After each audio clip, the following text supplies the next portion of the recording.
네, 안녕하세요. 정보수의 땅 따먹기 정진관입니다. 오늘은 GTX D 노선 이미 엎질러진 물, 어떻게 하면 현명한 투자를 할 수 있는지 이 방법에 대해서 알아보도록 하겠습니다. 제 뒤쪽에 한 분께서 삭발하고 계세요. 어떻게든 D 노선을 사수하려고 애를 썼는데 결론은 무산이 되고 말았습니다. 정부 뜻대로 흘러가고 있는데 이를 정보수 엎질러진 물이라고 표현을 해볼게요. 그렇다면은 이 물을 주워 담을 수는 없을 것 같아요. 어떻게 하면 효과적으로 내가 먹을 수 있는지, 마실 수 있을지, 그 물을 주워 담을 수 있을지 그 부분에 대해서 알아보도록 하겠습니다. 자, 부동산은 무조건 교통 플러스 인구죠. 교통이 좋은 곳은 사람이 몰리게 되어져 있고 이미 사람이 많은 곳이라고 하면 정부에서 좋은 교통편을 넣어주게 되어져 있다. 그때 나의 소중한 자산, 그 씨앗이 시간이라는 무기를 가지고 남들보다 먼저 그곳에 심어져 있다면 그 씨앗은 나를 위해서 열심히 일을 해줄 것이고 결론은 자산 증식이라는 즐거운 맛을 볼 수밖에 없을 것이다. 이 부분에 대해서 강조드리고 있습니다. 자, 오늘은 이렇게 진행을 하도록 할게요. 첫 번째, 국토교통부 보도자료 그리고 고시 내용에 대해서 살펴보도록 하겠고요. 총 3번 언급이 됐죠. 6월 29일, 7월 5일, 7월 9일 날 진행이 됐습니다. 다음 두 번째로 서부권 광역급행철도라고 부르는 GTX D 노선 현재 흐름과 노선도에 대해서 살펴보도록 하겠습니다. 다음 세 번째죠. GTX D 노선이 들어가는 곳 인근의 역사별로 오늘날의 움직임 낱낱이 살펴보도록 하겠습니다. 출발하겠습니다. 국토교통부 보도자료, 국토교통부 고시문 한번 살펴보도록 할게요. 먼저 21년 6월 29일 15시에 나왔어요. 비수도권 광역철도 확대 등 중장기 철도 투자 방향 제시. 다음 이어서 며칠 지나지 않았습니다. 7월 6일날 06시에 광역철도 등 향후 5년간 광역교통 인프라 확충 계획 마련. 마지막으로 고시를 때리죠. 3일 지나서 7월 9일날 제4차 대도시권 광역교통 시행계획 고시 드디어 망치를 두들겼습니다. 그 내용 살펴보면 이렇습니다. 앞으로 10년 먹거리죠. 제4차 국가철도망 구축계획 21년에서 30년까지 철산이 심의 의결이 됐고 수도권 교통원잡 해소라는 명목하에 총 15개 노선을 발표를 했어요. 그래서 정보수가 이 노선 하나하나 살펴보도록 하겠습니다 라고 지난편에 말씀을 드렸는데 오늘 첫날이죠. 바로 서부권 광역급행철도 GTX D 노선에 대해서 알아보도록 하겠습니다. 먼저 총 연장 길이는 21.1km가 되겠고 사업비는 2조 2,475억 원이 되겠습니다. 이어서 7월 5일날 보도자료 한 번 더 나오죠. 좀 전 거는 10년 거리 얘기했다면 이거는 5년 거리 이야기하고 있고요. 광역철도 등 향후 5년간 광역교통 인프라 확충 계획 마련이라고 발표를 했죠. 이곳에서도 동일한 내용 언급되고 있습니다. 서부권 광역급행철도 장기에서 부천 종합운동장까지 만들도록 하겠다. 그 뒤쪽에 부침자를 확인해보면 이러한 사진 확인할 수 있는데 D노선 바로 이곳이죠. 이 노란 색깔 줄 요곳 일대로 들어갈 것이다 라고 발표를 했고요. 이쪽 일대를 조금 더 확대해보면 보시는 바와 같은 모습 그려집니다. 장기서부터 부천 종합운동장까지 D노선 만들도록 하겠다. 그런데 여기에서 왼쪽 째라를 보면 귀엽게 이렇게 적혀져 있어요. 본 노선도는 향후 사업 추진 과정에서 변동이 가능합니다. 볼똥말똥하게 굉장히 작게 쓰여져 있는데 어쨌든 오늘날 발표는 이렇게 났다. 따라서 이 부분을 샅샅이 살펴볼 필요가 있다. 나중에 바뀌더라도 바뀐 이후에 검토를 해야 되고 오늘날은 이것이 정답이다. 이렇게 말씀드릴 수 있겠네요. 말도 많고 탈도 많았던 김부선 이러한 이유로 이렇게 결정이 됐다고 합니다. 제목은 이렇죠. 서부권 광역급행, 김포, 검단, 인천 등에서 강남 구간 등 노선 연장을 강력히 건의했는데 장기역 부천 종합운동장역으로 노선을 반영한 이유는 뭔가요? 라고 질문에 답변이 이렇게 이야기하죠. 경제성으로 검토를 해봐도 그렇고 사업비도 그렇고 국가 균형 발전도 그렇고 여러 가지로 봤을 때 본 안건이 타당하다고 판단을 했고 사실 다 필요 없고 가장 결정적인 건 돈이라고 예상이 됩니다. 예산이라고 이야기할 수 있는데 이번 계획상으로는 약 2.2조면 만들 수 있는데 경기도 건의안 니들이 얘기하는 거는 6.4조 정도가 들고 인천시 니들이 얘기하는 거는 9.5조 정도가 들어서 너무나도 비싸. 따라서 이렇게 진행할게 라고 발표를 했고요. 그런데 그 시민들의 반발, 그 서러움, 억울함 달래줄 길이 없어요. 그래서 요렇게 다시 한 번 더 이야기를 하고 있습니다. 부천 종합운동장에서 B노선으로 갈아탈 수 있게 해줄게. 그래서 여의도까지 연결해주면 니네 좀 사그러들까? 조금 괜찮지 않을까? 이렇게 이야기하고 있는 건데 이러한 이유로 이러한 사유로 이렇게 될 수 있다고 이야기합니다. 먼저 GTX B노선 같은 경우에는 하루에 약 92회 정도 운행할 계획 계획을 가지고 있대요. 그런데 이 선로가 약 270회 정도는 운행이 가능한 선로라고 이야기하죠. 따라서 170회 정도가 여유가 있기 때문에 부천 종합운동장부터 용산까지는 이 B노선 라인을 타고 D노선이 자유롭게 움직일 수 있게 해주면은 그쪽 일대에 사시는 분들의 요거 좀 풀어줄 수 있지 않을까, 이렇게 국가에서 발표를 했다라는 거죠. 근데 아직까지 결정된 부분은 아니구나라는 것도 알 수 있었습니다. GTX B노선 송도에서 마석까지 연결되는 부분은 사업자와 협의를 거쳐서 진행을 해야 될 것이고, GTX B노선을 공용하여 서울 도심까지 연결토록 하겠습니다. 추진해 보겠습니다. 이야기하고 있고요. 신도림 같은 경우에는 2호선에서 환승, 여의도역 같은 경우에는 9호선도 환승 가능해. 그렇기 때문에 어디든지 편리하게 갈 수 있어. 이렇게 이야기했습니다. 그리고 맨 아래줄에 보니까 장기역에서 여의도까지 24분이 걸리고 장기역에서 용산역까지 28분이면 가더라. 본 계획이면은 요 정도밖에 시간이 걸리지 않더라라고 이야기하죠. 그러면 오늘날 장기에서 여의도, 장기에서 용산까지는 얼마나 걸릴까요? 김포 골드라인 장기역에서 9호선 여의도까지 걸리는 시간은 47분 정도가 걸리고요. 약 23분 정도 D노선을 타고 가면 요 정도로 단축이 가능하고요. 장기에서 용산역까지 가게 되면은 오늘날 58분 걸리는 게 약 30분 정도 단축이 될 것 같습니다. 허나 아무리 이런 발표해도 교통으로부터 소외받았던 그 지역분들, 그들의 한을 풀기는 조금 부족한지도 모르겠어요. 자, 서부권 광역급행철도 D노선 현재 흐름 및 노선도 어떻게 흘러갈까요?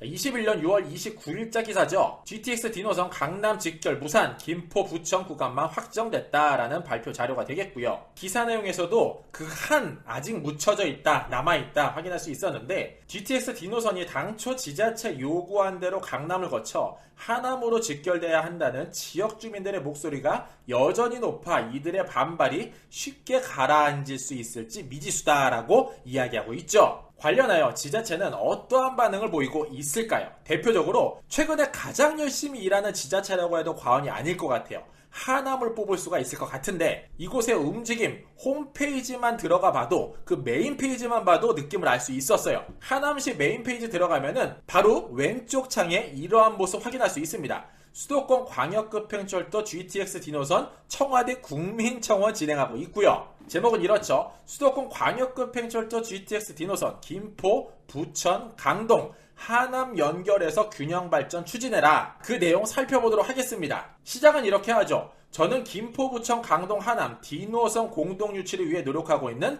주민입니다. 라고 말씀을 시작하고 계신데, 제가 글을 쭉 읽어보니까 사실 그냥 주민은 아니실 것 같은 느낌, 적어도 나랏밥을 좀 드시고 계신 분은 아닐까라는 생각이 들었었어요. 어쨌든 문맥상, 흐름상 분명히 이쪽 일대 이 흐름을 정확히 알고 계신 분이 쓰셨다, 이렇게 판단해볼 수 있을 것 같고요. 그동안 국토부는 강동과 하남시, 김포, 부천 주민들에게 희생만 강요하는 주택 정책을 주민동의 없이 일방적으로 추진하면서 정작 주민들이 간절히 바라고 원하는 교통정책은 전혀 고려하지 않는 모순된 행동을 일관해왔습니다. 따라서 실망감과 분노를 감추지 못하고 있고, 어쩌면 당연한 결과다, 니들 기다려라, 각오해라, 이렇게 이야기하고 계신데, 두 번째 페이지 보면은 그 사유를 총 4가지로 말씀하고 계십니다. 첫 번째, 투자비가 과다하다라고 이야기하는데 뻥치지 마. 두 번째, 사업 타당성 관련돼서 이러한 이유 때문에 니들 말이 거짓이야. 다음 세 번째, 수도권 지방간 균형 투자 웃기는 소리 하고 있네. 네 번째, 기존 노선과 중복 관련해서도 자세하게 설명을 하고 계시죠. 어쨌든 예전에 계획했던, 뉴스에서 많이 봤던 그 노선으로 다시 변경되기 전까지는 이러한 목소리, 불만의 목소리 꾸준하게 나오지 않을까 예상해 보겠습니다. 어쨌든 변경 가능성은 조금 있다 하더라도 지금 기준에서 노선이 어떻게 들어가는지 공부할 필요가 있겠죠. 그 부분에 대해서 살펴보는 시간 갖도록 하겠습니다. D노선 들어가는 곳 인근 역사별 움직임 살펴보도록 할게요. 먼저 요렇게 들어가죠. 장기, 검단, 계양, 대장, 부천 종합운동장, 신도림, 여의도, 용산으로 연결이 되고요. 요 빨간 색깔 부분이 D노선, 이어서 D노선에서 B노선으로 갈아타죠. 부천 종합운동장부터 용산까지는 이 B노선 라인을 타고 어쨌든 D노선이 달릴 계획이다 말씀드릴 수 있고요. 김포에 한 곳 장기역 들어가고, 인천에 2곳 검단과 계양, 부천에 2곳 대장, 부천 종합운동장, 다음 구로, 영등포, 용산으로 들어가게 됩니다. 먼저 장기역입니다. 장기역 같은 경우에는 김포 골드라인에 들어가 있고요. 오늘날은 2019년에 비해서 조금 더 탑승객이 줄고 있는 모습 확인할 수 있었어요. 위성 지도상으로 보면 이렇죠. 골드라인이 이렇게 노란 색깔 선으로 흐르게 되고요. 금색깔로 제가 한번 표현을 해봤어요. 그 위에 가장 좌측에 마산역, 그 중앙에 장기역, 그 우측에 운항역이 들어가게 되고요. 장기역을 중심으로 제가 1km 도보 15분권을 동그라미를 한번 쳐봤습니다. 그랬더니 그 일대에 보시는 바와 같이 엄청나게 많은 아파트 단지가 존재했고요. 호반 베르디움, 청송마을 중흥 S클래스, 청송마을 현대 1단지 등 약 24개 단지 엄청나게 많은 아파트가 현장에 존재하는 걸 알 수 있었고요. 아직 입주 예정인 곳도 있더라 확인할 수 있었습니다. 자, 이렇게 가시적으로 눈에 보이는 모습 말고 토지 이용 계획 확인해 가서 보면은 남들보다 앞선 도로 계획, 철도 계획 이러한 부분 확인해 볼 수 있다고 제가 말씀드렸죠. 그 내용을 살펴보고 놀라지 않을 수 없었어요. 그 이유는 장기역이 여기에 위치하고 있습니다. 그런데 GTX 같은 경우에는 엄청난 파급력을 몰고 오는 노선임에 틀림이 없고, 더불어서 환승, 더 나아가서 약 3km 정도의 파급력을 끼친다는 노선인데, 오늘날 보면은 장기역 주변에 아파트 단지 대부분 이거 외에는 특별한 계획이 없었고, 심지어 요 아래쪽에는 허벌판으로 구성이 되어져 있다라는 거죠. 그래서 보니까 아니나 다를까 이쪽 일대에 보시는 바와 같이 도로가 만들어지고 있는 부분을 확인할 수 있었고요. 이를 위성지도에다 덧입어보면은 요렇게 들어가고 있더라. 적어서 조금 더 깊이 파봐야겠죠. 그래서 보니까 나라장터 조달청 사이트에 들어가서 확인을 해봤어요. 인천 시계에서 대곡동 간 연결도로 공사라고 검색을 하게 되면은 2021년 1월 27일날 게시한 용역 입찰 공고에 대한 부분을 확인할 수 있었고요. 어느 회사가 낙찰돼서 가져갔는지 공사를 따냈는지 여부도 확인할 수 있었습니다. 뿐만일까요? 인천시 홈페이지에 들어가서 정보 공개 내용을 살펴보게 되면은 장기역에서 아래쪽으로 뻗어나오는 도로 그 끄트머리에 어떠한 계획을 갖고 있나, 바로 대곡이 도시개발구역 지정 요청에 따른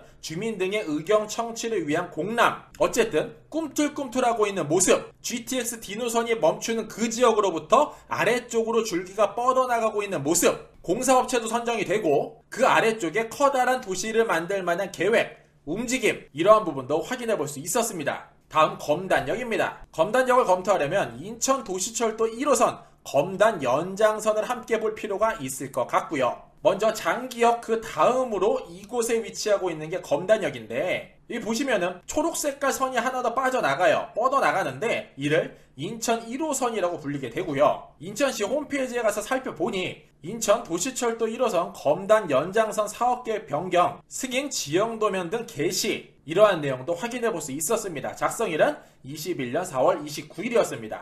여기에서 첨부 파일 가장 아래쪽에 보면은 검단 연장선 노선도를 확인해 볼 수 있었는데, 이게 지금 인천 도시철도 1호선이 계획을 하고 있는 곳이고, 여기 점점점 노선을 보면은 인천 2호선 검단 지선이라고 쓰여져 있죠. 즉 인천 1호선, 인천 2호선이 크로스되는 그곳에 GTX 디노선을 계획하고 있더라. 바로 백삼정거장이 되겠죠. 이곳 일대에 GTX 디노선을 계획을 하고 있었고, 파란 색깔 동그라미 섹터가 되겠습니다. 관련 뉴스를 살펴보면 인천 1호선 검단 연장선 11일 착공, 24년 개통, 인천 2호선과 연결은 2028년을 전망하고 있다. 이런 내용도 확인해 볼 수 있었습니다. 인근에 1km 어떻게 구성 중일까요? 자, 위성지도로 보면 이렇죠. 인천 검단지구 일원에서 빨간 색깔 상업지가 가장 많은 곳임을 확인할 수 있었고요. 토지 이용 계획에 들어가서 보면은 바로 이 섹터죠. 인천 1호선, 인천 2호선 GTX 디노선을 계획하고 있는데, 조금 더 땡겨보면은 여기 노란 색깔 선에 제가 파란 색깔 한번 입혀봤습니다. 이곳에 이미 철도가 계획이 되어져 있구나.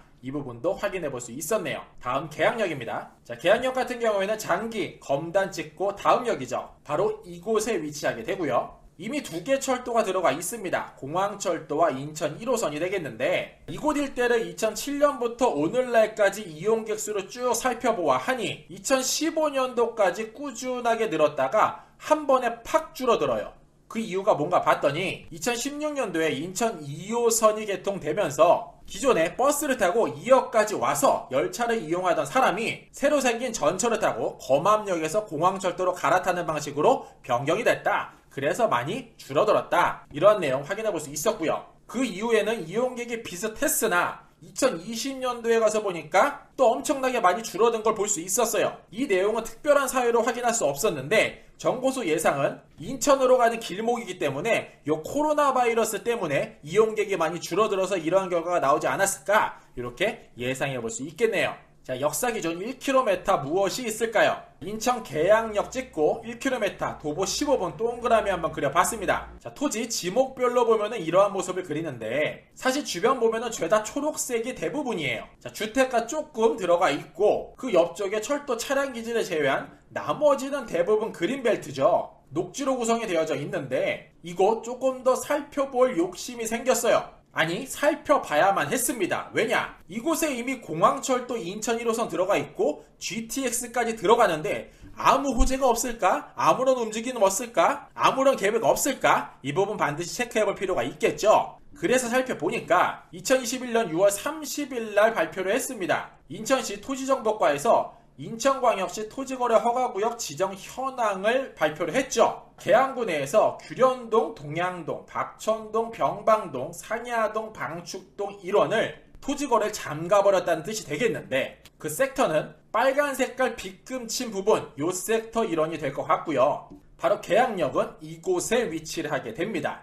이 일대 좀 전에 보셨듯이 다 뭐였죠? 죄다 초록색이었다. 그런데 그 부분에 일부분이 잠겼더라. 자, 잠긴 곳 중에 일부는 사실 이미 계획을 가지고 있는 곳입니다. 3기 신도시 인천 계양지구가 되겠고요. 그 바로 좌측 요 섹터가 사실 정고수는 궁금해요. 어떻게 변할지, 어떠한 계획을 가지고 있을지, 이에 따라서 GTX 디노선까지 이곳에 멈춰야만 하는 사정이 있을지 궁금증이 아니 들 수 없었습니다. 꾸준하게 관찰하고 살펴볼 필요 있을 것 같습니다. 자, 다음으로 대장역입니다. 장기 검단 계양 찍고 대장인데 대장 신도시를 가장 자세하게 설명해 줄 수 있는 곳 3기 신도시 홈페이지로 이동해 보겠습니다. 자, 홈페이지에 들어가서 주요 지구 현황을 클릭하게 되면은 인천 계양과 부천 대장 광역교통 계획에 대해서 설명을 하고 있는데 현재는 도로 및 차량에 관한 계획뿐이고 철도에 대한 계획까지는 아직 업로드가 되어져 있지 않은 상태예요. 그러나 현재 흐름을 봐서 어림잡아보면 이렇게 말씀드릴 수 있을 것 같습니다. 철도는 대부분 상업지 또는 복합용지로 들어가게 되어져 있죠. 왜냐면은 철도에서 내려서 그 주변에 상업시설을 이용을 하고 거기서 조금 더 벗어난 주거지로 이동함이 도시계획, 도시를 만들m에 있어서, 도시를 구성함에 있어서 적합하더라. 따라서 환경영향평가 정보지원 시스템에 들어가서 부천 대장 공공택지지구에 대한 토지 이용 계획을 확인해 보아하니 이러한 부분 알 수 있었고요. 많은 부분이 도시 지원시설 및 주택건설로 토지 계획을 갖고 있고 요 가운데 부분이죠. 복합문화시설, 이곳 일대로 GTX 디노선이 멈추지 않을까, 계획을 갖고 있지 않을까 생각해 볼 수 있을 것 같고요. 더불어서 대장 신도시 토지 이용 계획을 봐도 이와 같은 내용, 동일한 내용 확인할 수 있었습니다. 디노선이 들어가고 부천 대장이 지금과 같은 계획대로 만들어진다면 디노선은 이곳 일대로 들어갈 확률이 높더라. 정보수 말씀드릴 수 있겠네요. 자, 다음 부천 종합운동장이 되겠습니다. 자, 이 부분은 부천시 이곳을 선점하는 자 미래가 열릴 것이다. 판타지아 부천, 부천 부동산의 미래 먹거리, 부천 종합운동장 융복합 개발과 더불어서 대장 신도시에 대한 흐름, 정보세 땅 따먹기 해당 영상 살펴보시면은 조금 더 자세한 내용 알 수 있을 것 같습니다. 자, 다음 서울권역으로 넘어오죠. 신도림, 여의도, 용산이 있는데 이 지역은 말하면은 입 아프죠. 지금도 너무나도 매력적이고 좋은 곳이나 앞으로 더욱더 그렇게 될 것이다. 정고수 단언하며 말씀드릴 수 있을 것 같습니다. 마무리하겠습니다. 아직까지 먼 이야기 같지만 상식으로 알아둬서 절대 나쁘지 않을 것 같은 GTX 디노선 스토리. 철길 따라 사람이 흐르고, 철길 따라 편의시설이 흐르고, 철길 따라 돈이 흐르고, 철길 따라 나의 편안한 노후가 흐른다고 말씀드릴게요. 어쨌든 이러한 흐름, 축, 계획, 예산 머릿속에 기억해 두시고 관심을 가져보시면 어떨까? 말씀드리며 이 시간 마무리토록 하겠습니다. 이상으로 정보수였습니다. 안녕.